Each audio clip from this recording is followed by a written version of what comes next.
bobbing up and down, even though I pay me road tax, they treat me like a clown. Now when there's an election, they'll come knocking at your door. Says you, I remember you, you were here before. You said you'd fill the potholes, you treat me like a goat. If you fill up the potholes, then I'll give you me vote. That's the truth.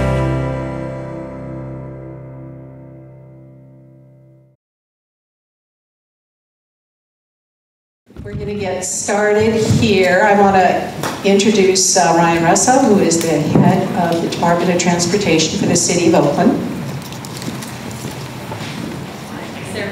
Sarah Fine. And what is your title, Sarah? She's the Paving Program Manager.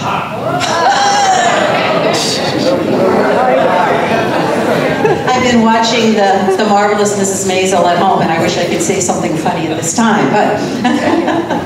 And Mohammed is here. What is your last name, Mohammed? Alawi. Alawi, lovely name. Okay, and... Pablo Maris. Oh, well, and then we can give you a little warm-up here. And so we have the paving program on here. We're going to hold all the questions until the end. I think that's what you want, right? So, Brian? Okay, great. Good evening, everyone.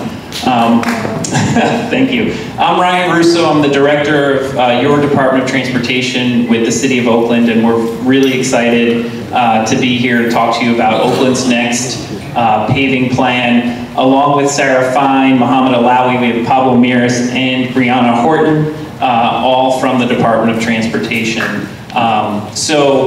In terms of the run of show, I'll make a quick introduction. I'll pass it off to the subject matter experts. Sarah is going to walk you through the paving program, and then we're happy to take some questions. The paving program is not the same as our bridge repair, stair path, and slide repair program. Those are funded under other items, and I think there's probably a lot of folks with individual issues around road slides. So even after, I would like to request that sort of questions around individual streets or individual slides or issues like that be held until we sort of break up, and we will hang around, and we have subject matter experts in those to answer those questions. We could take those sort of offline after the main part of the meeting. We're in a really important moment for Oakland, and as we all know, citywide, Oakland has we have not kept up with our street maintenance. We have 800 miles of streets in the city of Oakland, and we have not had dedicated any of our sort of property taxes or general funds to street maintenance for many, many, many years. We have had an erosion of the funding sources for transportation. The gas tax has eroded. It wasn't raised in California for 24 years. And so what we've had, the bill has come due. Streets have eroded. We've got potholes, broken sidewalks throughout the city of Oakland. The good news is we have a number of things put in place to begin to reverse that disinvestment. Oakland voters passed Measure KK, a comprehensive infrastructure bond, in November of 2016. And the state also adjusted the gas tax in May of 2017, giving us funding to begin to do more than just maintain the large streets, the arterial roads that everyone drives on. So we've been working, we've been putting some of that funding to work as we've been building our capacity to put that money out on the street. And so over the last 2 years, the first budget adopted after the infrastructure bond was passed, we worked off an already council-adopted paving plan, and Sarah will talk a bit about what the approach to that paving plan was. So we have been paving more streets than we historically have. We've been upping the pace. We've been growing our ability to let out contracts, hiring staff, buying new equipment so that we can do an all of the above strategy to repair streets using city workers and contractors to repair as much as possible. We have a lot more funding capacity to get to work than we have been, and as we've been building that capacity, now is the time to update our paving plan. And we're going around all over Oakland talking about our proposed approach to developing that paving plan, which will ultimately have to be adopted by the City Council. And the upcoming 2-year budget will fund the implementation of that paving program. So what our goal is tonight is to make sure that we are as transparent and clear with our proposed approach as possible, and to understand what we might have missed, whether we're on the right track or the wrong track. And so there is a survey, which we have provided physical copies of the survey, and there's a website where if you don't fill out the survey tonight, you can provide your input electronically. You can tell your friends to fill out the survey. And fortunately, we've actually gotten a lot of folks are really responding to this already, so I do think that after Sarah gives a presentation, we're actually pre-prepared. There's been a number of questions asked by folks who've responded to the survey in the relevant zip codes for this area, so we're getting that input already. So we'll take that. Again, ultimately the City Council will have to pass this proposed paving plan and then pass a budget to fund it, and then we'll get to work in implementing it. So we recognize deeply the frustration. Everywhere I go in Oakland, people have long-standing frustration about the neglect that it's had in the public rights-of-way. We don't take it personally that you're frustrated, so feel free to express that frustration to us, but we're really excited to begin to get to work to reverse that disinvestment. So with that, I'd like to turn it over to the subject matter expert, Sarah Fine.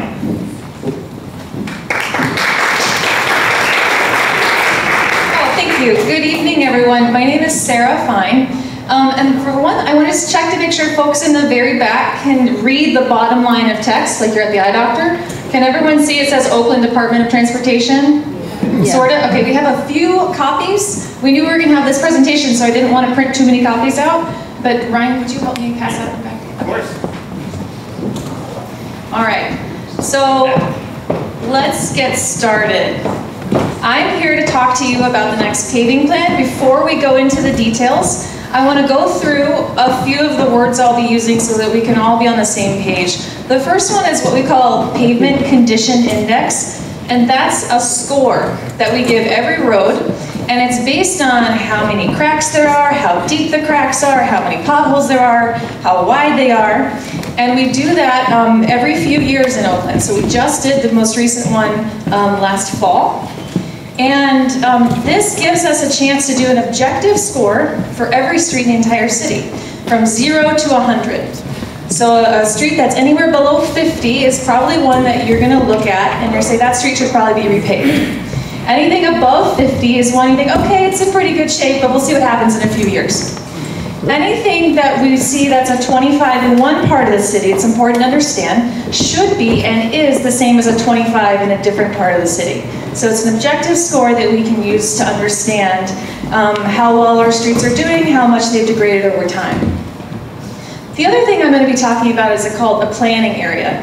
And this is like any boundary, not a real thing. It is a line in space. We've used census tracts to divide up parts of Oakland. And we do this so that we can understand how to think about distribution of resources in a way that's not a council district. Because sometimes that gets a little political. But the other thing is these should, depending on who you are, kind of align with what you imagine as a kind of geography of Oakland.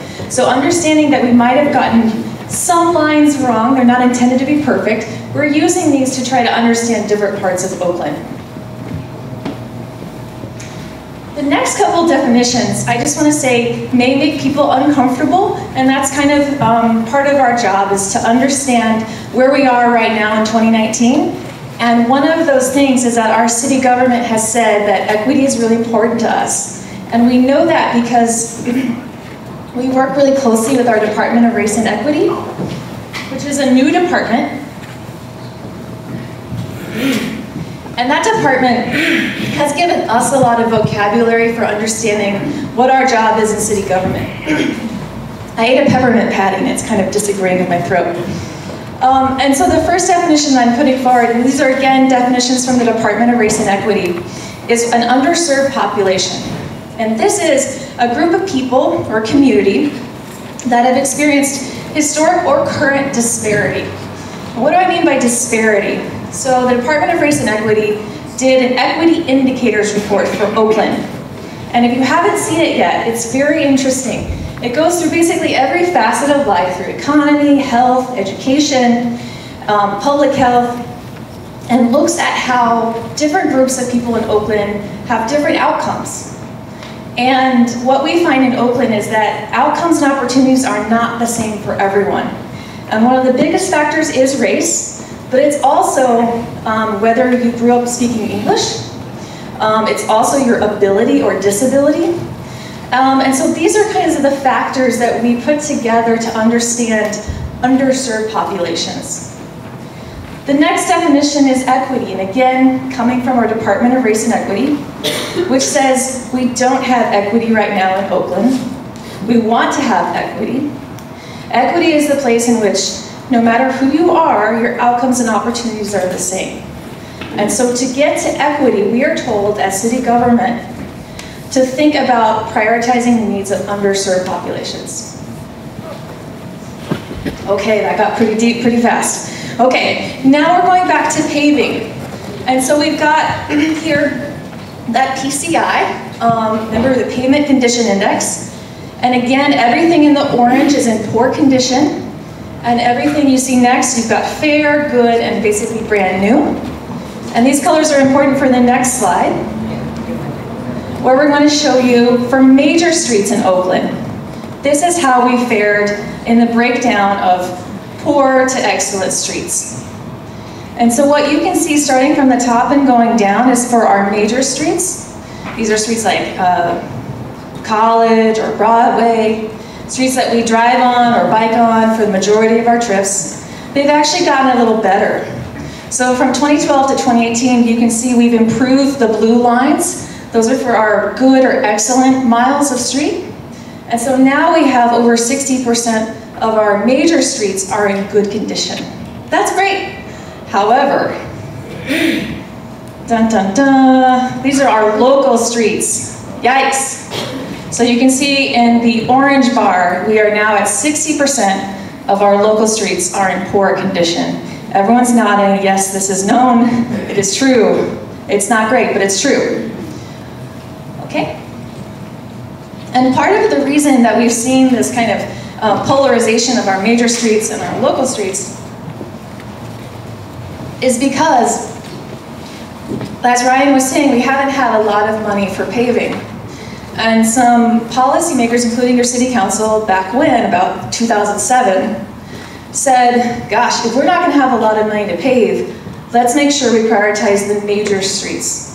So we said, let's spend 80% of our dollars on the major streets. So in the years where we have $4 million to spend, $2 million, maybe some year we got a grant and had $10 million, we're spending 80% of that on major streets. That's what's kept our major streets in good condition.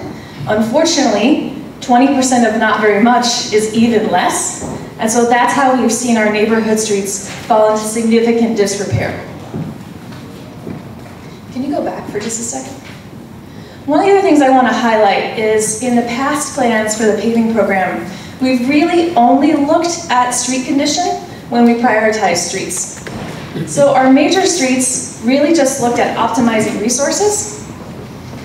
And our local streets were really prioritized based on kind of a combination of council member priority, citizen complaint, and then worst streets. So the street condition of PCI.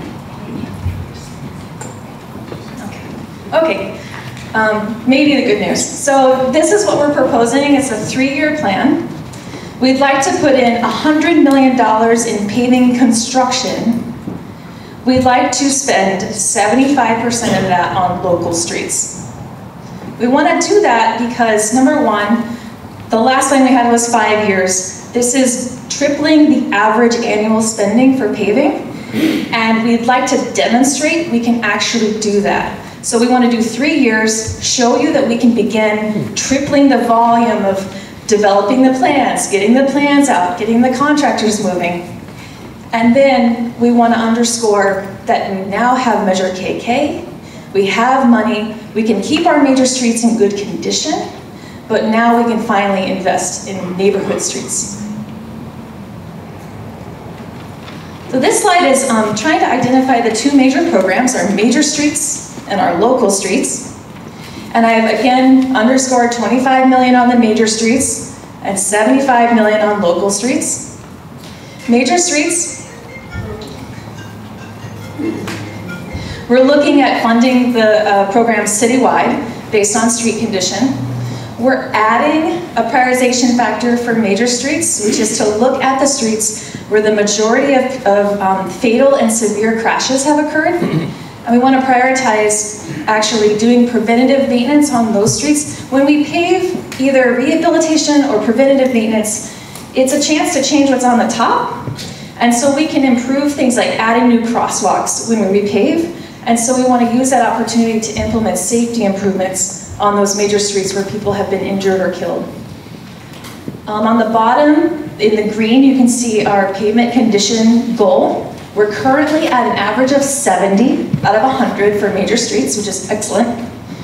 We'd just like to stay there. So our goal is to keep ourselves at 70. And in the world of asset management, keeping yourself somewhere means doing a lot of work still. But you can see on the local street side, comparatively, we're at 46 right now. And with $75 million over 3 years, we're just gonna inch up to 50 out of 100. But I also want to highlight that the way we want to distribute the funds for the local streets program is different. And it's different than what we understand any other city has done before. We are looking at programming local streets funds using a combination of equity factors and street condition. All right, so this is a little bit of comparison between, pardon? Yeah, that's what I said. I said equity and street condition. It's both at the same time. Okay. All right, so this is looking at the 2014 5-year plan and the 2019 3-year plan, and we're looking at the annual spending. And so I just wanted to highlight one thing. In the blue, you can see the numbers about the same. The blue is the amount of funding that we're looking to spend on major streets. So you can see we're trying to just keep up the good work to keep the major streets in good condition, but we're massively investing in local streets. This is breaking down, again, those prioritization factors. So on top, you have the 75 million for local streets. On the previous slide, did it say that funding for major streets will be cut? Is that correct? It's a slight decrease, but it's relatively the same. And we can keep the PCI at 70. Thank you for the narrow, yeah, you're right. Okay. Then, so local streets prioritized by our equity factors, street condition, and then school proximity. And I want to stop for a second on that one.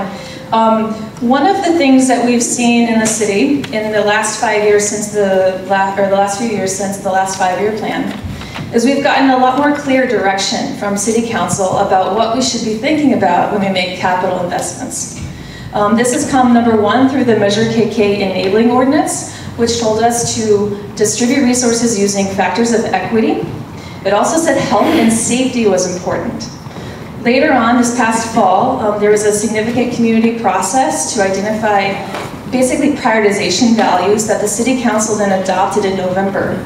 Top of that list as the highest rated factor was equity, and then there was also health and safety and asset condition. So when we think about our local streets, I've already told you how we're trying to incorporate safety as a factor. Is it a clarifying question? Can we hold the questions to the end? We're going to take lots of questions. Right in this area, it's a very controversial area. We're going to hold the questions to the end. All right. I'm just going to keep going here. So I was talking about how the major streets have been prioritized by safety factors. On our local streets, in a neighborhood area, a school is a place where there's a lot of kind of localized activity. Also, there's often a long list of requests for improvements near a school. We call them safe routes to school improvements. And we struggle to get those out the door as well. But one thing we can do in the paving program is pick up all those requests for crosswalks and curb ramp upgrades and sidewalk repairs, and we can do them in the context of a paving project. So we can make some of those safety improvements on a local level when we prioritize near schools. I also want to highlight the dark gray bar under the local streets. We're thinking that we'd like to reserve 10% of the local streets program money for what are called utility cost share projects. And this is when PG&E or EV Mud comes in and they have a long trench line project, or they're going to replace a pipeline. And their only requirement right now is to just replace basically 13 feet centered on that pipeline trench. They restore the street in kind of a middle section, kind of jogs around. And what we'd like to do is say, wait, before you go to do that, can we give you some extra money and you do the whole thing?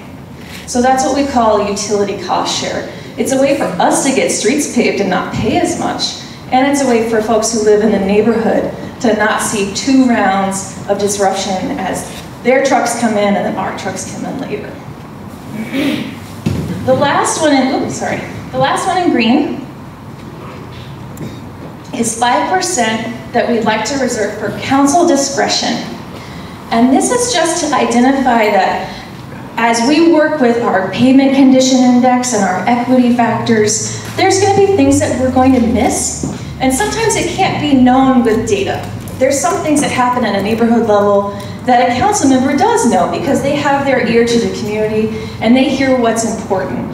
And so we wanted to identify about 5% split among 8 council members that would be reserved for council members to help make more neighborhood level decisions. And then of course we talked about the major streets program. Okay. All right, now we're gonna be talking about the planning areas. Depending on where you're coming from tonight, I'm guessing that most folks are either in North Oakland Adams Point or North Oakland Hills. And so whether you identify as a resident of those areas is a different question, but these are the way that we've identified the different planning areas. And what we like to provide is a little bit of information, and this is coming mostly from the US Census or from our own street data. And so we've provided this table just to show that a lot of the planning areas are similar in some ways and different in other ways. And so one of the things we look at is just the population. You can see how the different planning areas have different populations, also different total street miles. And then we're looking at, again, thinking about those factors related to equity and our underserved populations. We're thinking about income. We're also thinking about what percent of folks who live in that planning area are people of color, or what percent of households in that area are low-income households. And then we've also identified average street slope, which is probably something that maybe some folks in here know a lot about. Okay. All right, so the first column is helping us understand, okay, how many people of the entire city live in my planning area? So that's the citywide share of all population. So North Oakland Hills has 6% of the city's population, and North Oakland Adams Point has 19% of the city's population. The next column is the citywide share of underserved populations. I've gone through and kind of circled things that are sort of above the city average or kind of on the top line. And so you can see North Oakland Hills has 2% of the city's underserved population, and North Oakland Adams Point has 14%. The next one is the citywide share of local street miles that are in bad condition. So looking at North Oakland Hills, you've got 62 miles of streets that are in poor condition, so a pavement condition index under 50, and that's 16% of the entire city. The next one, North Oakland Adams Point, 75 miles, and you're at 19% of the city's worst street miles. Then we've got our average PCI, so looking at all the streets, what's the average of that score? And then people per local street mile that's in bad condition. So the way we would read this would be, in North Oakland Hills, for every 1 mile of street, there's a little bit less than 400 people that live there. And in North Oakland Adams Point, for every 1 mile of street that's in poor condition, there's actually over 1,000 people that are impacted by that street or could benefit if we repaired the street.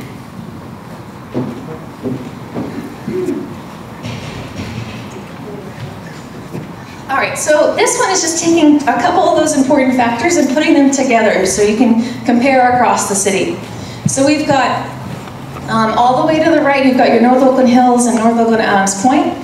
In the dark blue is your share of local streets that are in poor condition. And then in the lighter blue is your share of underserved populations. Okay. And then we take those two numbers per planning area and just find the middle. And so for North Oakland Hills, that's 9%. And for North Oakland Adams Point, that's 17%. And that's the percentage factor that we would use to identify how to distribute the local planning dollars. So we're equally weighting our underserved populations and our street condition. So then this is a way of looking at the streets program and identifying how much money that actually gets you. So first of all, you've got the two programs I identified in the beginning, the utility cost share, which was 10% of the total, and then the council discretion, which is 5% of the total. And then 85% then is distributed using the calculation that we just did, finding the median, the middle, between your percentage share of underserved populations and your percentage share of streets that are in poor condition. Okay? Now, we figured, so go back one actually, please. So North Oakland Hills, 5.7 million over 3 years. And North Oakland Adams Point, 10.7 over 3 years. Okay, with those dollar amounts then, how do we identify which streets? So this is a big question. In the past, actually what we would do is not pick the worst streets. We would often say the best way to spend all of our dollars in the most optimized way would be to pick 2 or 3 really bad streets and spend a ton of money on them. Pick a few that are in the middle that you don't have to do a whole lot of work on. And then pick a lot that are in really good condition that we just need to do a preventative maintenance seal on top. And the kind of order of cost is sort of commensurate. So this might cost $1, this will cost $3, and this will cost $10. This time we're doing it differently, in part because we think it's really important to invest in really the worst streets. We finally have the money to do this. And so we're looking at first the worst streets that are near schools. And then we pull out some of those, and then we take the rest of the list of local streets and we order it by that pavement condition score from 0 to 100. And we just start dragging down until we've met our target for our planning area in terms of the budget. So sometimes that means we only got to 15 in terms of the PCI. Sometimes it was 25, depending on the rest of the planning area. So there's a lot of streets that are in really bad condition that still didn't quite make the cut because there were other streets that had even worse scores. All right. This is looking backward, looking kind of at a higher level again, comparing what we've just talked about with the 3-year plan back to that 5-year plan in 2014, and the balance between major streets and local streets. Again, it was 80-20. Now we're looking at 25-75. Recall though, we're spending about the same on major streets as we were before. And then within the local streets, again, you've got the majority prioritized by our equity factors and street condition and looking at school proximity. Then a 10% set aside for utility cost share, and then 5% for our council discretion.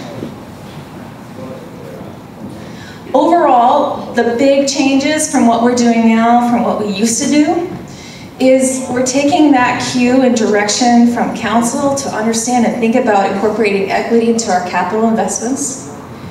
We are looking at massively increasing the neighborhood local streets repaving. Then we're also at every single project making sure we're putting in safety improvements like high visibility crosswalks as a matter of course. What we have always done and will continue to do is invest in our major streets so that the streets that you're driving, biking, taking the bus on for the longest times throughout Oakland stay in good condition. It's good for business, it's good for us. We want to always think about our coordination on other plans. So if there's a citywide bike plan or a pedestrian plan, an area plan or a specific plan, we want to talk to the folks who know what got recommended in those plans, make sure we can incorporate that into our paving projects. And then importantly, we also always have to make sure we're incorporating ADA accessibility improvements. So we're always doing curb ramp improvements when we do rehabilitation. All right, here's where we are right now, March 2019. We've developed a work plan, which is our list of streets. I think a lot of folks have probably seen it. And we're doing a little bit of information at meetings like this across Oakland to let folks know where we've come from, how we identify the streets we want to work on. We're going to be bringing all of this to council next month. And we're looking to get a plan adopted so that we know what we're supposed to be doing for the next 3 years. It's really important. You think about a 3-year plan, we basically have to be starting right now for next year and the year after that to get it all done in time, so we really like to have clear direction from council. And then importantly, we want to have that dollar amount, $100 million of paving construction, so that in a couple months, when the city comes forward with its capital improvement plan, that dollar amount is identified for the paving program so that we have it laid out. Here's exactly the money we need to implement this plan. Okay. That's it. Before we get into Q&A though, I know a lot of folks have good questions, I'm sure, but one of the things I wanted to do was also just honor the folks that have already submitted their feedback on the survey. And we got some good questions on that survey, and one of the things actually, but we got some good answers. I won't speak on how good the questions were. But some of the answers we got to the question, was there anything the presentation didn't answer? I want to just go through a couple of those. So I went through our responses. We have around 300 responses right now to our very non-scientific survey. And I pulled out the zip codes that I thought might be here tonight, so you can hear from your neighbors who have already taken the survey. So, let's see if I got this right. Zip codes 94611. Oh, good, okay. How about 94618? Okay, and 94705. Okay, got a lot of people. So your neighbor, Gregory, 94611 says, who checks the quality of the work performed? Who checks that sewer lateral work returns the street to a condition prior to the sewer lateral? Who coordinates with the utilities to ensure that a newly paved street will not be torn up within the next year by utilities who then do a terrible job of repaving? Great question. So one of the things that the program does is we have plans like this which tell us what we're going to be doing for the next 3 years. We then take those plans to EV Mud and to PG&E and to AT&T, and we say, could you please, pretty please, get all of your work done in time before we come to pave the street? Something that does happen, and what this question is referencing, is private sewer laterals. And so this is when you bought or sold your house, you're moving in, or there's some exciting emergency that's happened related to your sewer lateral, and you need to repair it. And that's your private lateral that goes to the sewer main. So you're digging underground, your contractor then has to patch the top. All of that work is a little unexpected for us, and so it's sort of something that just happens. It may happen right after we've unfortunately paved the street. One thing that we do try to do is before we show up to pave the street, we will do a field inspection to see, hey, there's a weird depression right there. That might be a failed sewer lateral that we want to call in an abatement for, so the homeowner can take care of it before we begin repaving. But the nature of this question is, basically, there's still going to be things that come up. There's an emergency that happens, you're going to have to cut into the road. But what we're trying to work on overall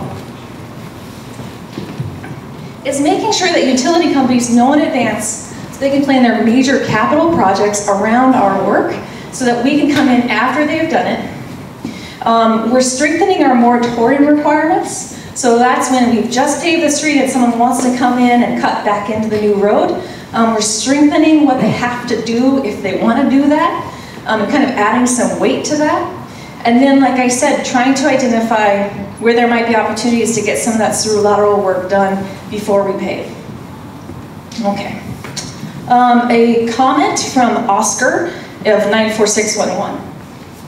It says, your plan doesn't seem to address areas that just need a small area fixed or repaired. The plan seems to address large stretches of streets.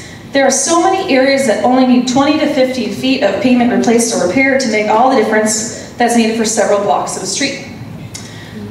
Great point. That's definitely the case in a lot of places. One of the things we're looking at for our pothole program, which is actually a different thing, but it's important to understand, we are looking at kind of trying to match up a lot of potholes together and doing, or kind of patch jobs. So instead of just filling a pothole here or there, we'll take out a whole section, grind it down, and then put the whole thing back. And we need your help to identify where those areas are. So if you, you gotta look. So, 50 mile, 2,000 unfilled secret fixed. yeah, and so one of the things we want to do is go through, so we have all those requests, and we have a map that shows all of them to us, and we want to identify, hey, a lot right here, that's probably a patch job. Oh, there's a hot spot over here, and you know what, there's nothing in between, so maybe we don't need to pave the whole street, we just need to do a patch here, a pretty big one, and then a patch over here. So that's something that we're going to be trying to work into our maintenance program, but great question. Okay, and then there's a whole lot of comments and questions that are about the idea of our underserved populations. So Sarah, not me, 94611 says, who, why, when was the decision made to fund road improvements based on underserved populations? Someone who didn't leave their name but was, I'll just say 50 years old, in 94611, who made these decisions? It's unequal, it doesn't represent North Hills. I've got a few comments from folks I wanted to share. I'm just thinking this might reflect maybe how you feel, or not. So a 59-year-old, again in 94611, says, if underserved equals current disparities, then let's make it fair for all city services, including police. There's current disparity in my neighborhood between the amount of taxes paid and the police services and patrols received. Oh, some agreement, okay. A 67-year-old in 94611 said, it's hard to say what fair is when there's a bias toward underserved communities. Jim in 94611 said, your focus on race is actually biasing your plan too far in the opposite direction. If you want to be truly neutral, you should look at the road conditions and usage metrics only. There are numerous roads in the hills that are in desperate need of repair.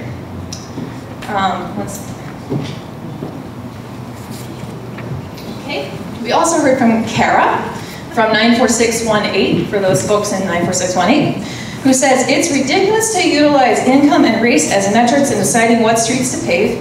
The city has a responsibility to keep the roads in good condition for all residents, and thus should be repaving the worst streets regardless of where they are.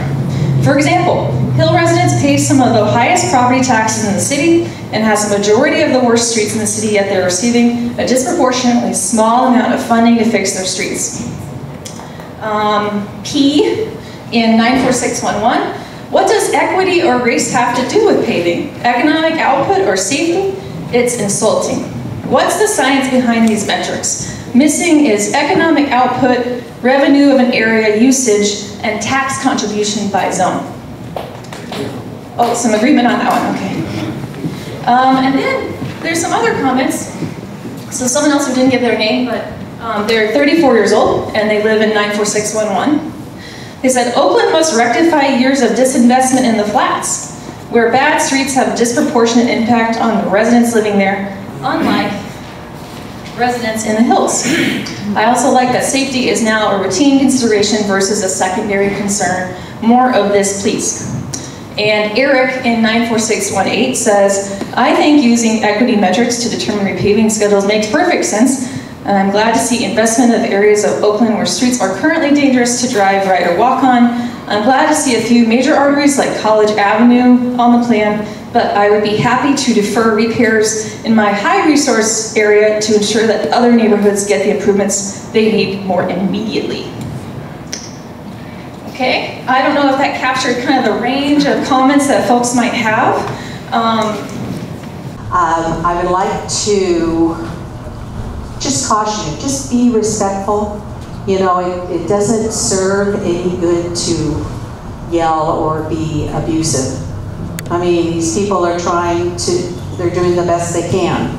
So we want to remember also that this is going to be going to City Council.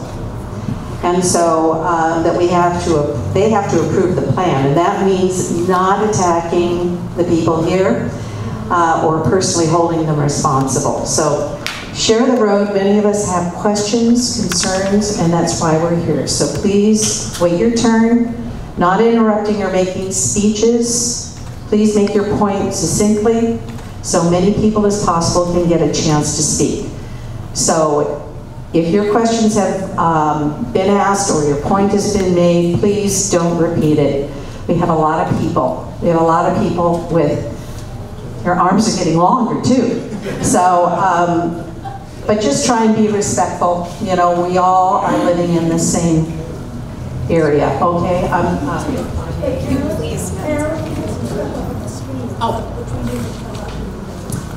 And also, we had a question about safety, the proximity to schools that you focused on, and what about hospitals, firehouses, and what about the fire lanes, and what about hospitals and firehouses? Okay.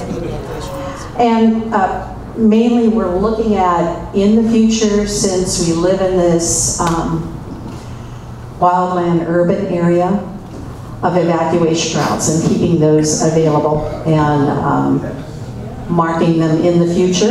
This will be in the future. So. Okay, sure. So if I understand the question, it's why wouldn't we prioritize local streets funding related to evacuation routes? Is that a thought? Okay. Yes. Yeah. How does fire safety play into the repaving program? Okay. I think that's a really great question. I understand the history here, so I just want to underscore, as someone who didn't grow up here, I recognize what folks have been through.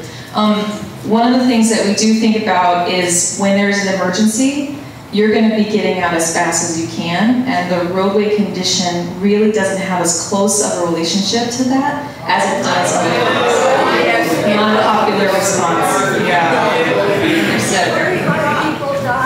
So getting a fire truck to the place for the fire depends on the road. So there's more about that specifically.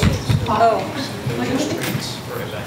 Yeah, so I guess another point is we are talking about both, right now my response was around the local streets, but we are prioritizing our major streets. And so that is to make sure that those major routes are kept in good condition. And so there aren't major streets in the hills, so Alvarado Road is a major evacuation route. So, and I think they recognize that we do have, you know, potholes have been a part of our lives for a long time. And at this point, they're not going to be addressed, unfortunately. But I guess in the future, I don't know if there's a time frame. just maybe a clarification. So when your street's repaved, the pothole is addressed, right? But separately, of course, we're going to be repairing potholes at the same time that we're paving. It's not a kind of one-for-one. But I think we also want to have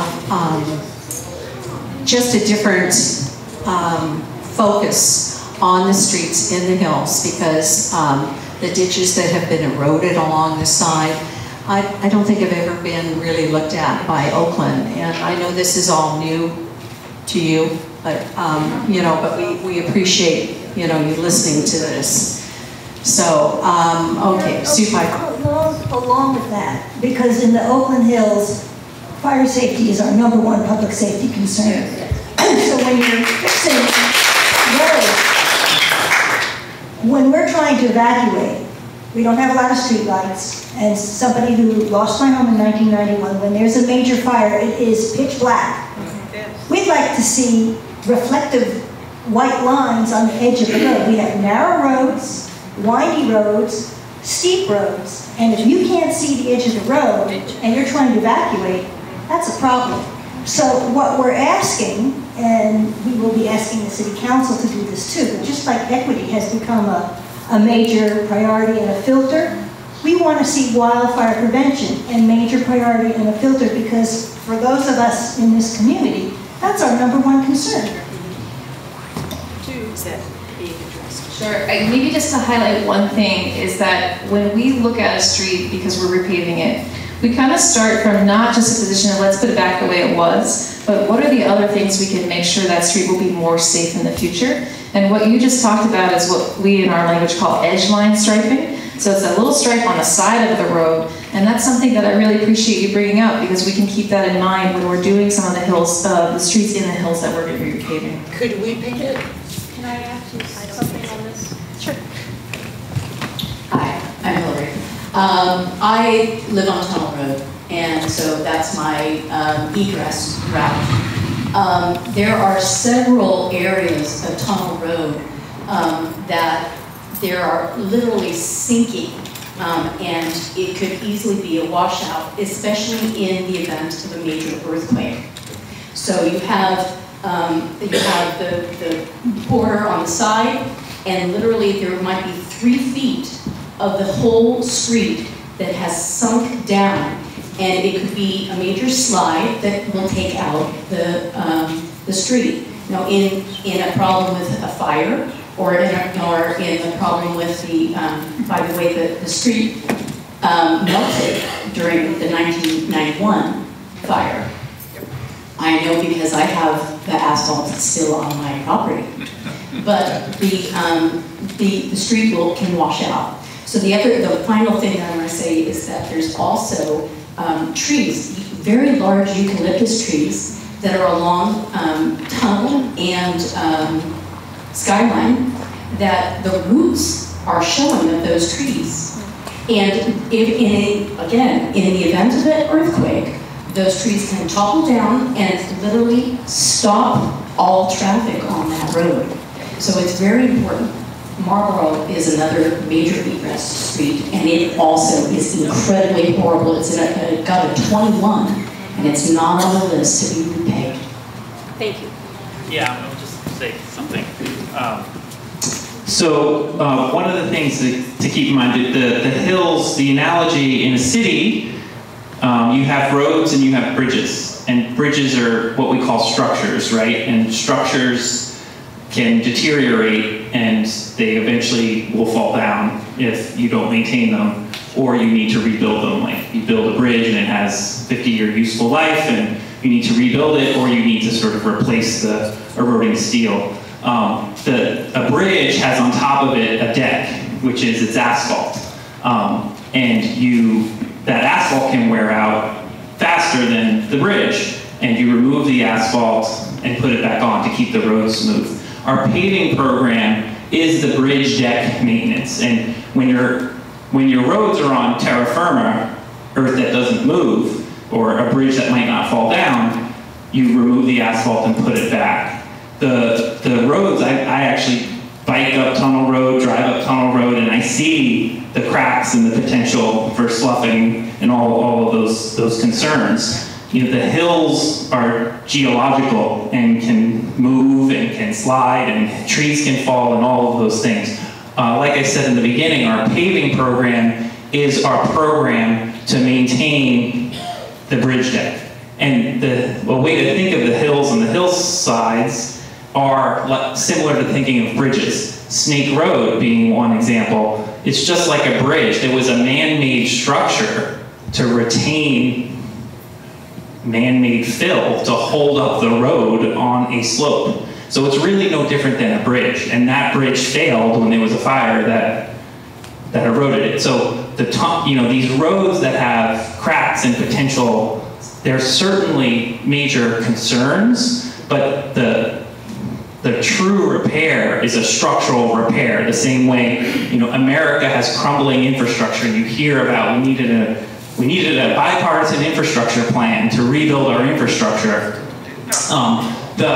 It's the same thing. Cities have bridges that are falling down, and this city has hill streets that are losing their structural integrity, and the weather and erosion can do that. Our paving program is not the program that addresses the structural integrity, which is much more expensive to rebuild and put in whatever the geotechnical engineering, and I have Mohammed here, I really don't want to take too much away from this discussion around our paving program. It's definitely a need and something that's a big concern, but it's a different program and a different funding source. And right now, historically, what we have funded is separate money outside of our paving program for road slide repair.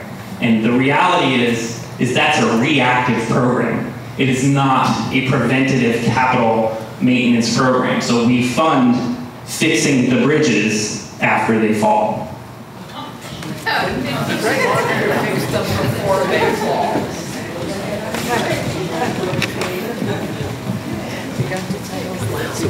Hello. I want to thank you for coming out here and doing this. I know that these messages are probably not all that easy to deliver. So thank you very much for making yourself available to the community.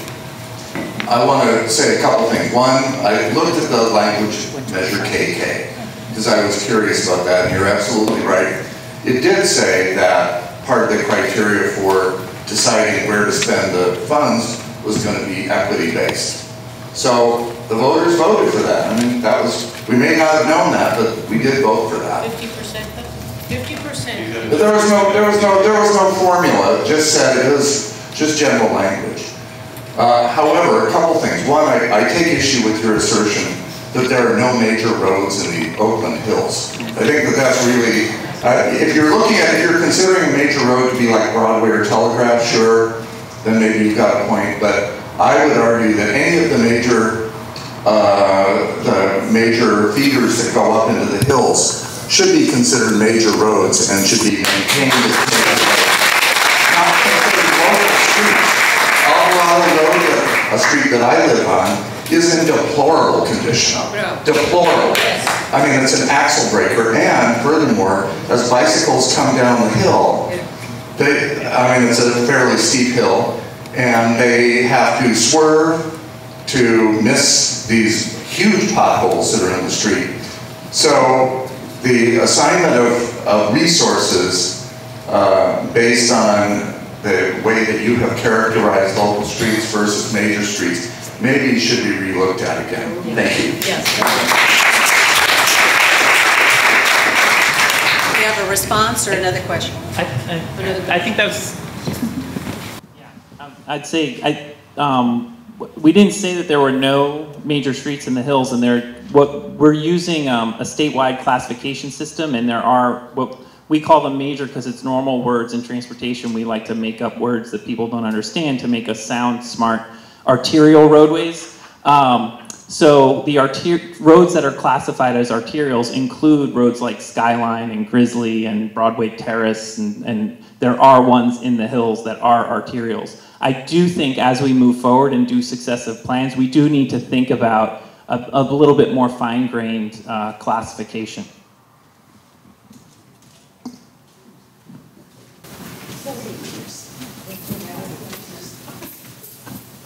Thank you. Again, I want to thank you for your presentation. Very enlightening, and for your time. We have a petition that has, as of now, has over 750 signatures. Do we have permission to briefly present the petition here at the meeting, because it really focuses on a lot of the major issues that we all are dealing with respect to the conditions of the road. This is your time, really, for your community. All right. Thank you very much. Hello. I'd like to reiterate this gentleman's comment, which I really share his sentiment that we really appreciate your bravery and diligence in making yourselves available, thinking about it, preparing, and addressing a difficult subject where nobody can ever be totally satisfied. So anyway, that being said, I personally have been asked to speak very briefly about this petition of over 700 neighbors on Thornhill Drive, and all the other topics are very worthwhile and significant and meaningful topics. My mission is just strictly to present this, and I want to argue on behalf of these 700 neighbors that Thornhill Drive, I think, is like a multi-facta, if you will, just want to make sure, have you seen the map that we... Pardon? Have you seen the proposed list of... No, I'm sorry, I've been drafted to this. Okay, excellent. Well, okay. Well, anyway, then, very good, thank you so much. But I want to get this to who should have it. And then on the equity theme, I want to, without getting into it too far, one thing that occurs to me is that I think that a well-meaning idea, which I share, is perhaps needs to be expanded. When I've lived on Thornhill Drive for over 50 years, and I've seen, the use of the street, and I think that, a gardener who lives in the Fruitvale with an old truck can't afford to have his axle break. And, gig workers, whether they're Uber drivers or delivery people, of whom we see many, they also are underserved low-income people. Their livelihood's being impaired. They can't afford a $500 repair to their vehicle. And then the loss of a child at the school, somebody swerving, it's dangerous anyway because of the infrastructure, which I'm sure you know about. So I just want to emphasize that we don't live in silos, and it isn't like I'm whining because my Escalade is going to get dusty or something. I mean, this is an overall condition, and I think that our fellow citizens all use Thornhill Drive. Many, many people who don't live in the area, their livelihood depends upon it. And so thank you very much for your consideration. And here's the petition. If I could just for a second, Carolyn, sorry. Oh, sure. We got so excited about the Q&A that I neglected to pass out the maps of the proposed streets. So I'm very sorry, and we're trying to do that now. If you have a phone on you, you can also zoom in to our electronic map. Oh, okay, we also have it here. Wonderful. Okay, where did Carolyn go? So it's up on the board now. There's nothing 13 wide. So you've got... So if I could also, as the maps are going around, I just want to provide a little bit of context to what you're seeing. And so again, not knowing exactly where folks live, I want to recognize that we're not going to get to everything in 3 years. We've had to identify a way to get to some of the streets, and we've tried to do that, again, looking at streets by that pavement condition index score. But just for some context, I looked up the last 10 years before Measure KK, how many miles of local streets on average we paved every year in the North Oakland Hills area and the North Oakland Adams Point area. I would love to play a parlor game and see if anyone has a guess of per year how many miles of streets we were able to pave of local streets. 4. Someone says 2, down. 0 up. 1 down. It was 0.3 of a mile a year in North Oakland Hills for a 10-year average. And North Oakland Adams Point, it was 0.7 of a mile per year. So with this new plan, North Oakland Hills would see 2 miles a year. So that's an increase from 0.3 of a mile per year to 2 miles a year. And then North Oakland, it's a sextupling, apparently. And then North Oakland Adams Point would be 3.5 miles a year. Another thing that we looked at is, so we have a budget of $75 million for our local streets. And again, prioritizing 85% in the way we've described. We looked at per capita spending. And if we laid out all of the money across Oakland so that each person got an equal amount, each person would get $150 spent on them for paving. Just so you know, in North Oakland Adams Point, that's a little bit less. It's $135 per person. But in North Oakland Hills, it's $240 a person. So that's how much money we'll be spending in North Oakland Hills. So I actually brought that up because a lot of folks have brought up their own contributions in terms of taxes. So I just wanted to bring up how much we're spending per person. And then the last thing is I looked up the paving miles per 10,000 people in an area. And in the 3-year plan, the average is 1.5 miles per 10,000 people. And in the North Oakland Hills, you're getting 2.4 miles per 10,000 people. North Oakland Adams Point, it's 1.3 miles. Just some more data. Is there a way to see the schools from the Yes. Yes, you should have it. Wait a second. So, Okay, we'd like to kind of keep this under control, so right now. Okay, so you can basically see that our couple miles are a big chunk of Thornhill, and that blue squiggle up there at the top is the upper half of Claremont Avenue. They've done the bottom half, and so now they're doing from Alvarado up to Grizzly Peak. And except for a couple other red squiggles and College Avenue, that's about it. Now I'm going to replace that with the map of the road conditions so you can see the ratings, okay? These are online, as is their presentation. Thank you, Carolyn. Sarah, well done, thank you. Let me go back to the issue of egress and evacuation roads. While the condition of Alvarado Road is disgraceful, it's drivable. And maybe not for bicycles, but for cars, certainly.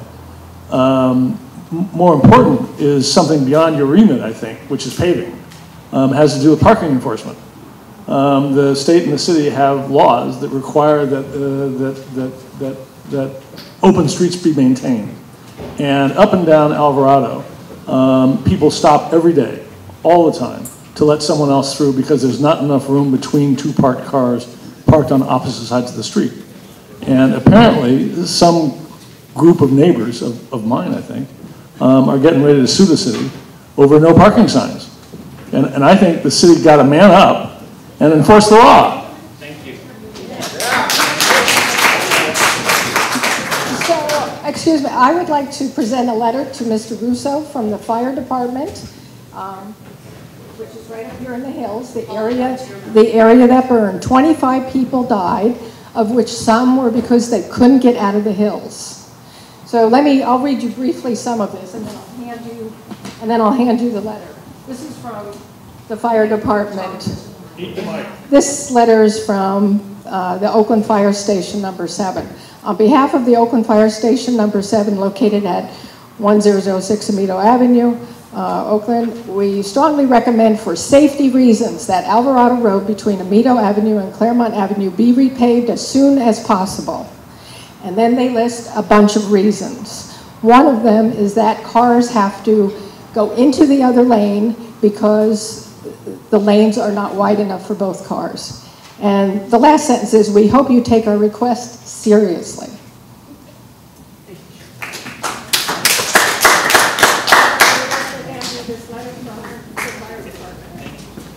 I live on Alvarado. First of all, I want to thank you for tonight. I think the plan is very thoughtful and fair. The one thing that you didn't bring up is what happens when East Bay mud messes up, because that's what's happened on Alvarado. There was a damage. They fixed the part where there was actual damage, but they didn't fix the part where their trucks were operating, and we've had a fight between city taking responsibility or East Bay Mud taking responsibility, and we're caught between the two of them. And this has gone on for 4 or 5 months, and the road is very, very badly damaged, and we just want to get one of them to take some responsibility for fixing this. It's not in your plan because this is something that's precipitated by an event under the street. Is that the whole of 800? Yes. The chasm. Response? No? Yes? If I could.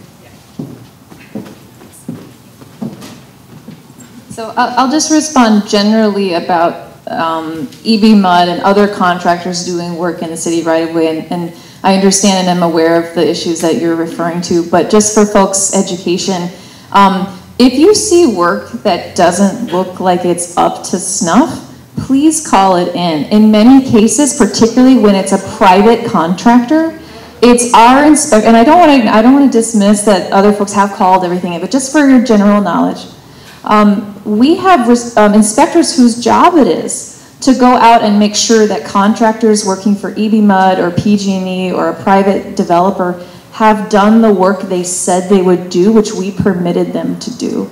And when that work is not done to the permit, our inspectors then say, do it again. And sometimes it's really helpful to hear from folks who are closer to the ground to let us know that something doesn't look right. Where do they call? So you call, and for everything, Oak 311, call 311 from your phone. It's the same thing online. If you use C-Click Fix before, it's the same service. And so that's where you go to get any issue to be recorded. And we know there's an issue with 311 since, at least in my area, it goes to Berkeley.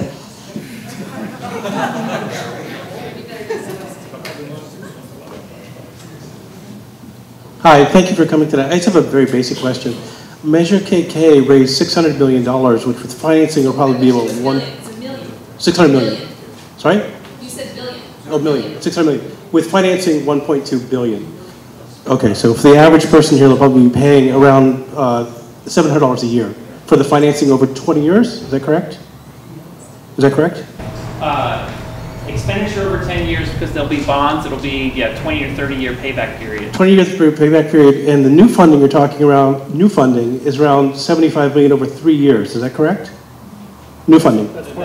Oh, sorry, 50 million. It would be $100 million over 3 years. Some of it that's not new though. So I'm talking about the new funding that wouldn't have been there for the previous $12 million funding per year.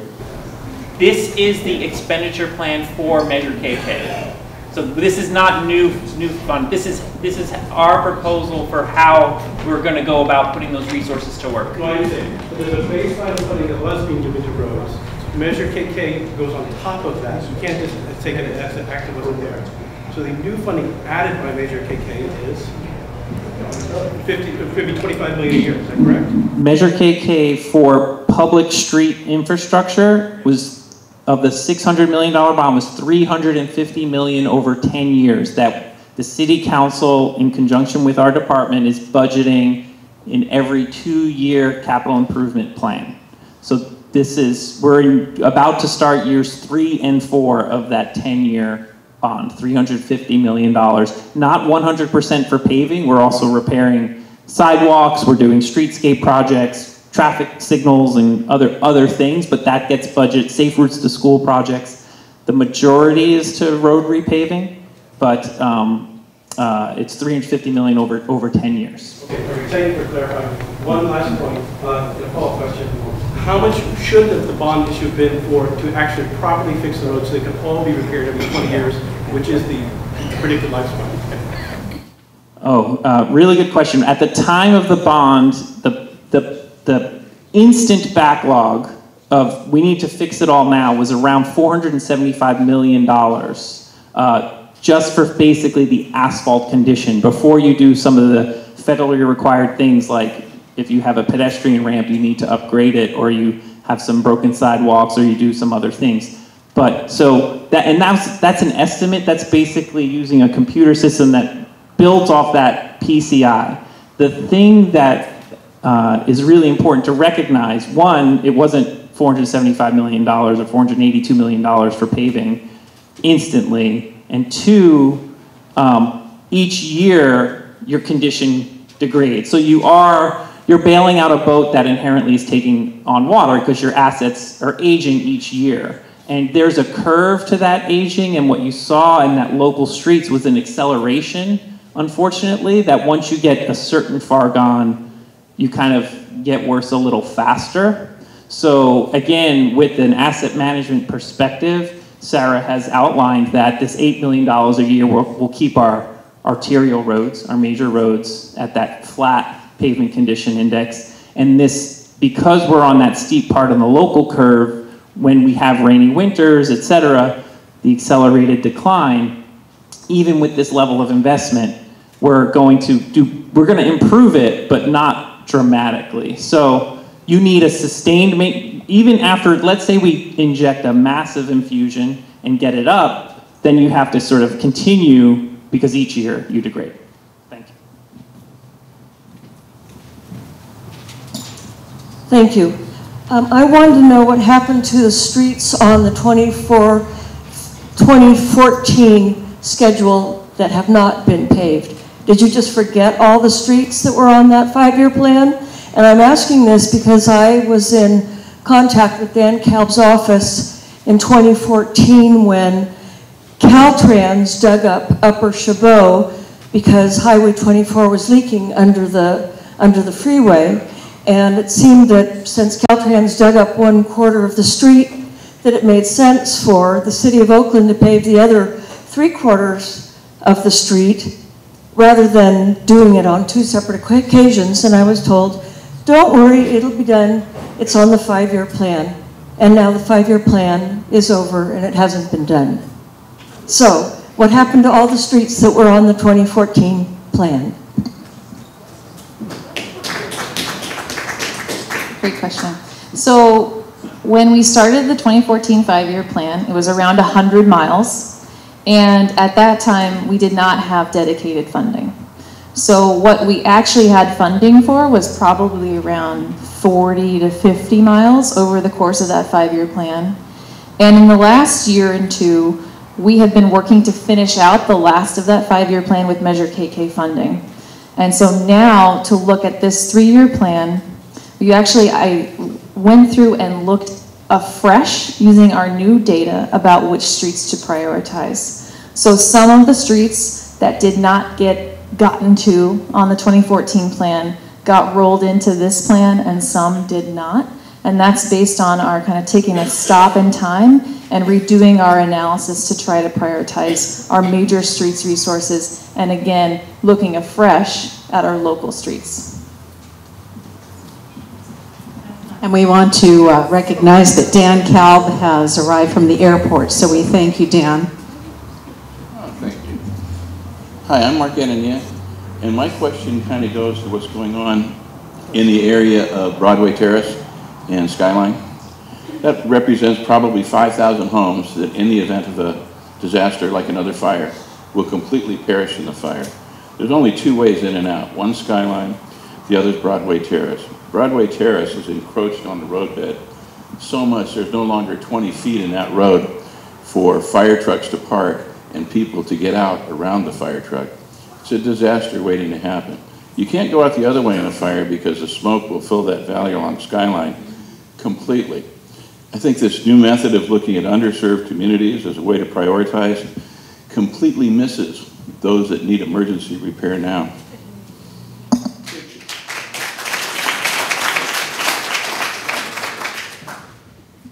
But by encroach, did you mean the hillside's encroaching? What's encroaching? Yes. The hill is sort of sloughed over. So that. Right. Yeah. So we actually can, with our maintenance forces, do mechanical gutter cleaning and sort of carve back out particular parts where the hills have sort of slid down. But again, the sort of hill structural issues around hills are not sort of part of the paving program where we're talking about, again, that with that bridge deck analogy, the condition of the asphalt. That's what this program and this plan is focused on.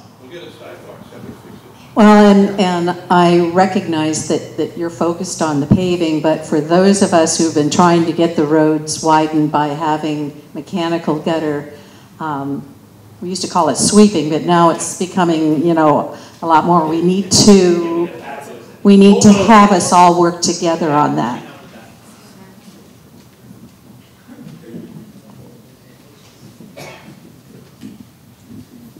Hi, I'm Janet Marie Drew, and I'm from 94611.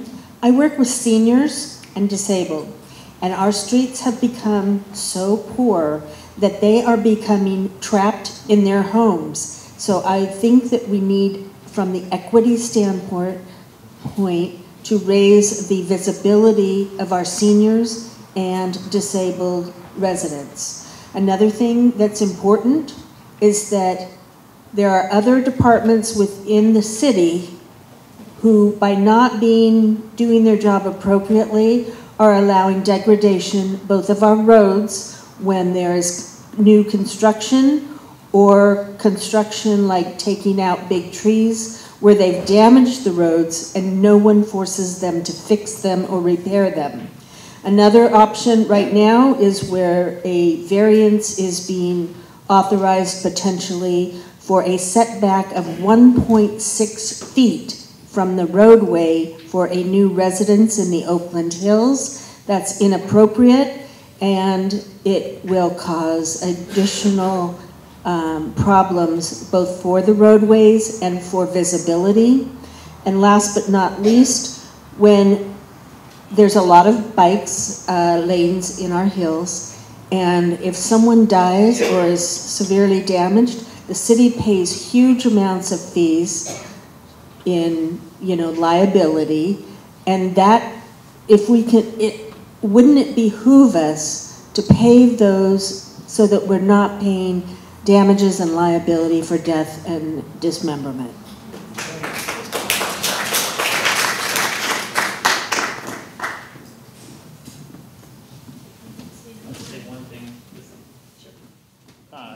Just want to acknowledge, I think that's good input. Thank you for that. On the cycling side, I am someone who goes on roads in the hills and has to come down Claremont and worry about hitting a pothole and crashing. So I'm very empathetic to that concern. And understood. And so, keeping the major streets in good condition is really, really important for that consideration. So I would agree with that point that you made as well.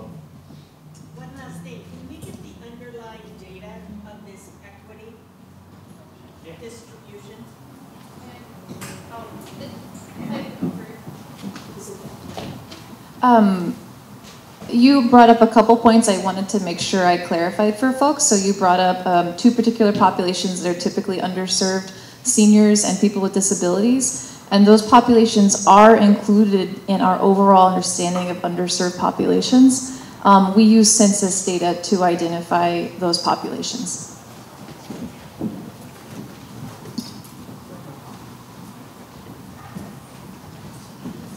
Thank you. When will you have the list, specific list of the streets that will be repaved, or at least segments of the streets that will be repaved? And also, I agree here with you, my neighbors. Thank you, Chris. Alvarado Road should be considered one of the major roads because it does connect Tunnel Road with Claremont Avenue, and then Claremont Avenue leads to 24, etc. I would also like to say that I think if we want to be safe and if we care, Alvarado Road should be repaved from A to Z. I don't know if you'll have money for that, but there are two segments that need immediate attention. One is segment between Amito Street and Claremont Avenue that this lady mentioned. And I wrote to council member Dan Kolb about it, and he arranged for truck to be sent and to fill some potholes. Unfortunately, the entire segment is a pothole. And what they've done, they filled out 3 or 4 potholes and they left because they couldn't do anything. So please, this is urgent. And the second segment is in front of 781 Alvarado Road. That's that Mud created that mess. And I received a response from Kim from EBMUD today. I invited her to be here tonight. She said she couldn't be, and she stated in email that City of Oakland will take care of it.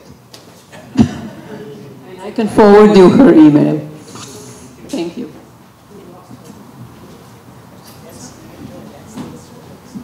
Hi, I'm Elisa, and I'm on Valley View, and I traveled Thornhill, and I did sign that petition. Thank you very much.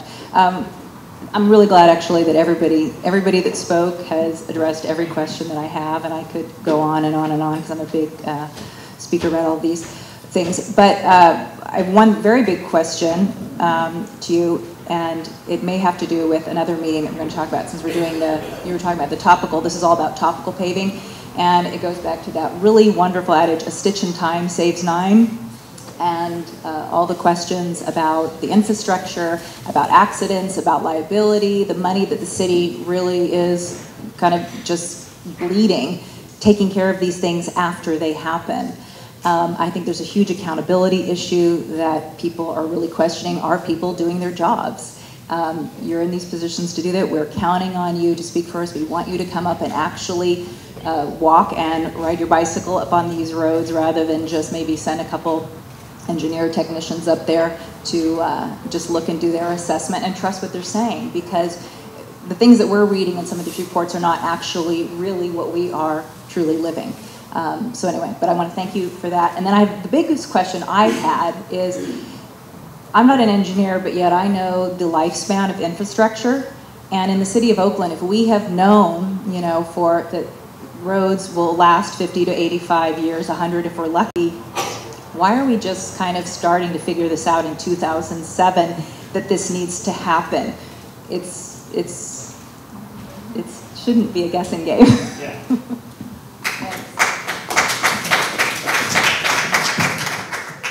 Yeah, thank you for that. I'm not an engineer either, but Mohammed is. Maybe we'll get him to talk. But this is a significant problem for Oakland, but this problem exists in our infrastructure around the country. And the reality is, building something new is exciting and people like to fund it, but maintaining it is something people don't like to fund. Our the roads were built in 1930. Right. The street has been repaid once in 1976. Right, and exactly. So we like to build things new and we don't like to fund them. And when we build in a low density pattern, we don't have the tax base to support the maintenance. Our freeways were built on a user fee basis via the gas tax. And again, if you don't raise the gas tax with inflation, it gets eroded, and as there's more fuel efficiency, it gets eroded. So that's why our freeways fell into disrepair. And when we build a street, when we develop, but we don't have the base and don't consistently fund the maintenance, it will fall into disrepair. And so when you have lower density development and low density development around the country, the sewers, the roads, the pavement, the sidewalks, everything that's built will eventually wear out unless you commit to a base level of maintenance funding. And I think that's sort of a choice that many communities made as they decide what to fund and what their base level of funding is. It is not something that's unique to Oakland.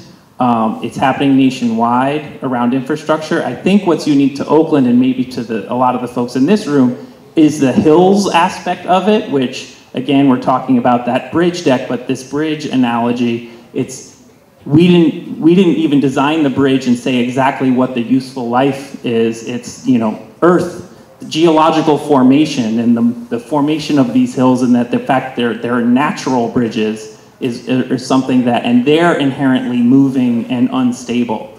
So that's an aspect that I think when a lot of the roads were built, they probably didn't anticipate the level of development that is there, and that's also a cause for sort of long-term sustainability problems. Can I just add to that, Ryan? Ryan? Carolyn. Carolyn, can I just add to that really quickly?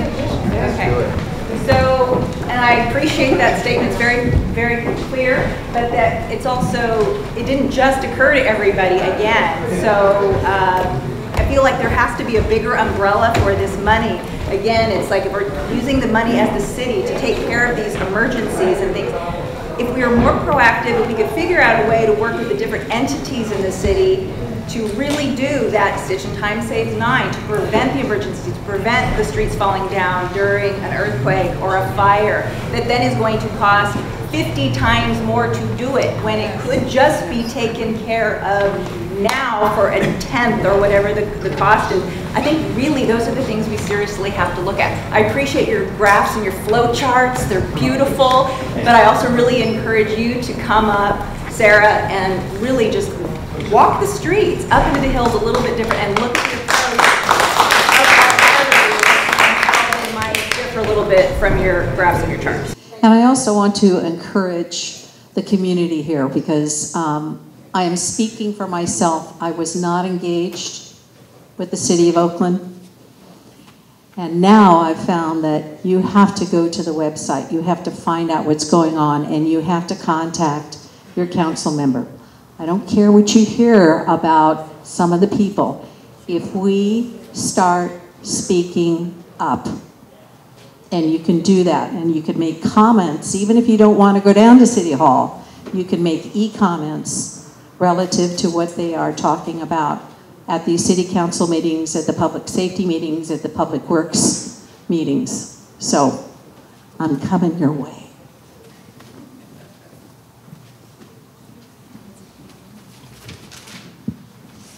I just want to confirm what Carolyn just said. we have this issue in the Neighborhood Crime Prevention Council that things happen and people don't call the police because they don't think they will get a response. And we keep telling them, if you don't call them, they don't know what's going on. They are not telepaths. You have to report things if you want them to be acted on. And that applies to crime and road repair and all sorts of other things. And I know we've had a kind of a bad response or a less than desirable response on the part of Public Works or follow up when we have written things up, but we need to keep speaking up. Hi, I'm Hillary Beach, Skyline at the top of Broadway Terrace. And I, like many people here, are concerned about how is this equity concept been brought into play and how is it affecting the plan. Your definition said that equity means that your identity has no detrimental effect on opportunities and outcomes. And it's been hard for me to see how that definition has translated into this formula where there's an equal weighting of some definition of underserved populations and then the PCI index. My question, though, is, what is the impact of all of us speaking? There have been some excellent points made here. I'd like to understand process. What happens from here? Is this, in fact, a formula that's already cast in stone and, the map is the map? Or how are you going to actually take all of these excellent points forward? Thank you. Thank you for that. I heard someone say, not on the mic, like, why is it 50% for this equity factor and 50% for the asset condition? I think for a lot of ways in our judgment that this is a reasonable plan. And what I want to reiterate is that everywhere I go in Oakland, I get folks who feel the same way that this room feels. I get that. I was in Deep East Oakland last week, and I have council members who are convinced that when they go to another part of town, that it's been unfair, that the streets are better in the other part of town.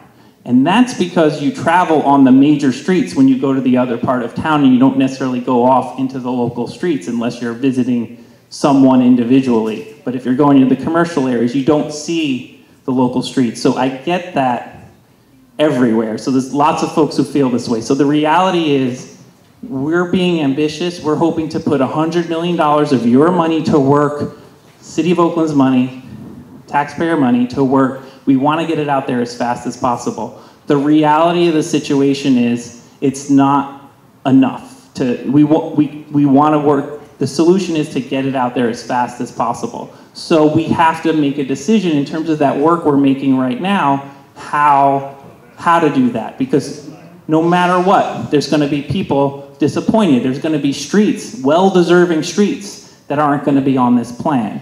So what's guiding us is, like Sarah mentioned, the KK enabling ordinance language, our capital improvement program. We did representative engagement around Oakland and heard those values. And we think for this specific plan, for this specific program, we've proposed, we think, a reasonable approach. And we do some checks, and I think the numbers that Sarah provided sort of provide checks. Well, it is a fair amount per person going, and we see that looks pretty good. The North Oakland Hills have 6% of the population, but are getting 9% of the funding in this plan. So there are checks, once we've provided this framework, that sort of say, are we on a reasonable track? Now, we want to make sure we're transparent, so that's why we're talking at meetings like this. That's why we have this on our website, and that's why we're listening to what you're saying. But what's going to happen in terms of the second part of your question is that this will come to the Public Works Committee as a proposal. The Public Works Committee has to advance it to the full council, and the full council has to adopt it. So what I was saying earlier is that I heard someone say, why 50-50? Again, because of those things and those checks and those values that we've heard, this is what we've proposed. That doesn't mean that in the engagement that people have, they could convince our council to adjust that and say, hey, we've had institutional racism and disadvantages that we want to really rectify, so make it 75% equity and 25% asset condition. A council member may say that, and they could debate that, or they could say, this is an asset condition and this is more important, and change it to 75-25. They can do that when they take up the plan. So in terms of how the process will work is we'll be basically offering the plan for the city council's consideration, and it has to be adopted before we sort of go through and implement it as drafted. It is a draft plan. But you don't plan to amend it before presenting, is that correct? I wouldn't presume that. I mean, I think we're listening, but I wouldn't presume whether we're going to make an adjustment or not. Because the city council has to vote on it. The mayor has to vote on it. So speak up. Oh, technically the mayor doesn't. However, she is very influential also. So it's, you know, we do have to be engaged. Why don't you explain what engaged means, Carolyn? So there's a question about what does engagement mean? How do we get engaged? So we go to the Oakland website, which is new, and you figure out how to get around in it. And you email Dan Kalb, or you email Sheng Tao, who is our council member in District 4. I see you. And you have to speak up, and you can't throw your hands up in the air and say, it's not going to work. Thank you. My name is Nancy Muller, and I think there were some excellent suggestions here, especially about public safety and Cheryl's letter from the fire department. And we know, we've learned that there's some discretionary funds for the Hill area, and Dan Kalb is here. And Dan, I ask you to speak for us for those discretionary funds for these roads that need to be kept free for the fire access, Alvarado, some of the Skyline, the other streets that are major arteries for safety. Thank you. All right, it's 8:35. So some of us are going to go home. Okay, so this is... I was just going to explain what's there. Okay, go ahead. Okay, so they're on spring break. The city council and its committees. But it's pretty easy to find this page, the city calendar. Okay? Then you get to see the different committee meetings listed and the city council, and then it tells you where it is, and then it tells you the agenda. And you see farther to the right a place for e-comment. You can look at the agenda. If there's something that you care about, you can e-comment about it. You can talk to the staff members in the city council's office. Lisa Jacobs is over there for Dan, and is Brandon still here for Shen? Anyway, you can also go in person. You get a little piece of paper, you sign up for the item number. They call your name. You get a minute or 2 minutes. Go with friends, egg each other on. 2 or 3 people making 2 or 3 different points is effective. So glad you're looking at safety. Schools are important. So are fire trucks. That's person number 1. Thank you, Elizabeth. I think we're going to adjourn. I think some of the people will be staying here, or do you want to keep going? Maybe just a couple. Want to take 2? Couple more? Okay. Yeah. Sir? Thank you. My name is John Barsky, and I live in 94611. So, I guess if I understand it correctly, you're going to be spending a little bit less than $6 million over the next 3 years in the roads in the North Hills. And I'm curious as to what you're going to do if the bids come in for these roads that are more than $6 million, and how did you arrive at the determination that you would be able to complete the roads that you have in your plan for that amount of money?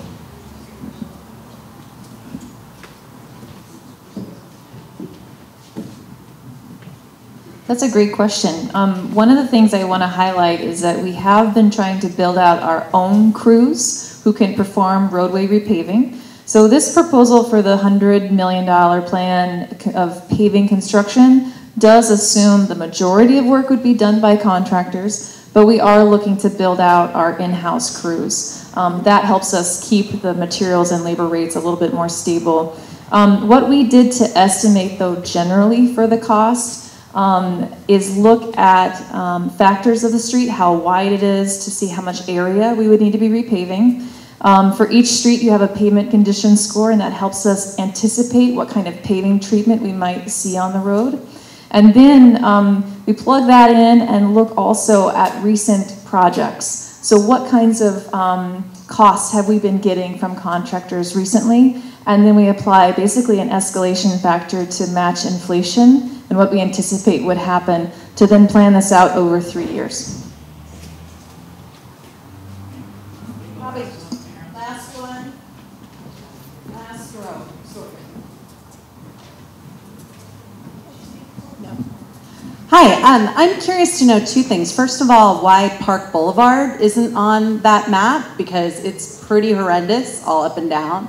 And secondly, I totally appreciate that you guys called out a lot of the comments that people filled out in the survey, specifically around equity issues. But it didn't really seem like you addressed those comments and kind of what your response is to them, and why you feel that that those comments maybe aren't warranted. Because it sort of sounds like you guys have decided that you're kind of just moving the way you're moving, and so I think for all of us here, obviously you've heard us say, like, we feel very strongly that that's perhaps not the right way to look at this, especially given the status of the Hills roads right now. But I don't feel like I've heard you really justify, like, why that is truly the best way to do this.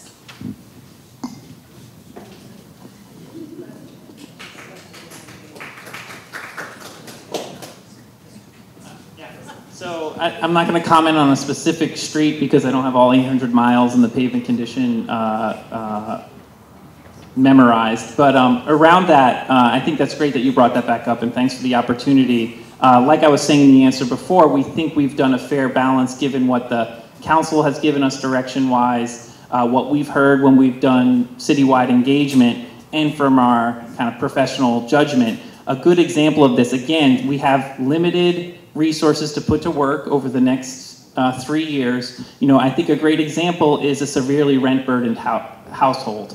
And if someone is in a severely rent-burdened household, meaning 50% of your paycheck goes to your rent, and you're paying rent, if you break an axle, that broken axle, you miss your job, you can't get to your job, or you have to choose between paying the rent and fixing your car, you might lose your home. And we've all seen, we have Oaklanders living under freeways here.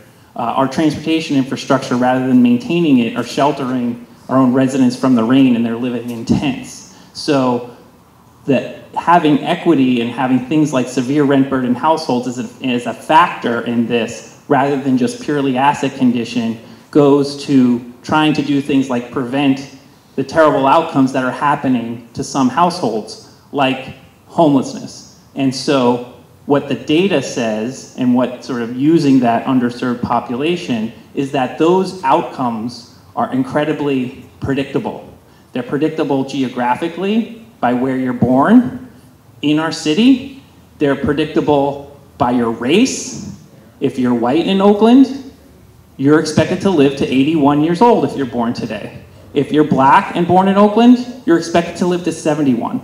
The city I last worked in, that gap wasn't 10 years, that gap was 4 years. 10 years is an embarrassing gap, for example. So we have, as Sarah was mentioning, in the Oakland Equity Indicators report, tons of disparities that have been identified in the data.